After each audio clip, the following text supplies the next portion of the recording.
Moi, les migrants extra-européens, je ne veux pas les recevoir dans mon pays.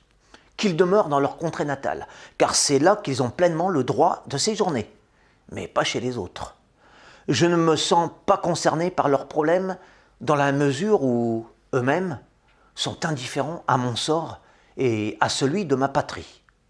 Je n'éprouve nulle compassion envers ces envahisseurs qui polluent notre sol national au lieu de l'enrichir.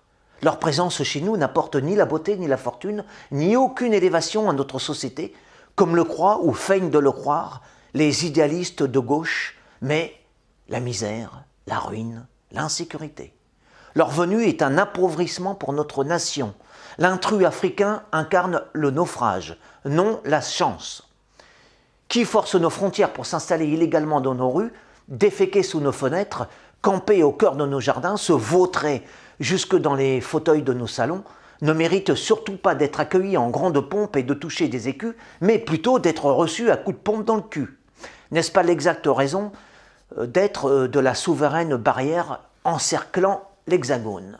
Si le mur sacré censé nous préserver des gêneurs indésirables et autres salissures venus de tous horizons n'empêche pas les rats d'entrer et de répandre leur peste, alors pourquoi l'édifier? Si les progressistes souhaitent ouvrir définitivement nos portes à tous les malheurs, tous les vices, tous les fardeaux, à quoi peuvent-elles leur bien servir? Si au nom de leur humanisme délirant et désordonné, il est interdit de faire barrage à la boue migratoire, pourquoi continuer à appeler nos terres gauloises la France? Un royaume qui n'a pas la capacité de protéger son espace, sa culture, ses trésors, ne s'appartient plus. Il devient la poubelle des autres, l'asile des oiseaux troubles, le râtelier des parasites, le port des opportunistes, la basse-cour de tous les cochons de la planète.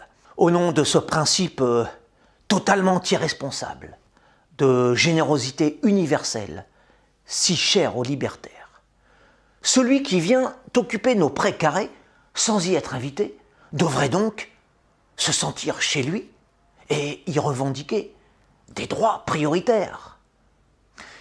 Dans le monde droit et juste, tel que je le conçois, l'étranger venu infecter notre azur, assombrir notre soleil, salir nos couleurs, n'a pas sa place. Sous nos lustres, il n'a pas à poser son pied d'errant pouilleux sur notre verdure. Il n'a pas à empuantir notre soie de ses semelles crottées, car en dépit de toutes les folies dans le vent et mensonges en vogue, que je sache, et selon le bon sens, le français est roi chez lui.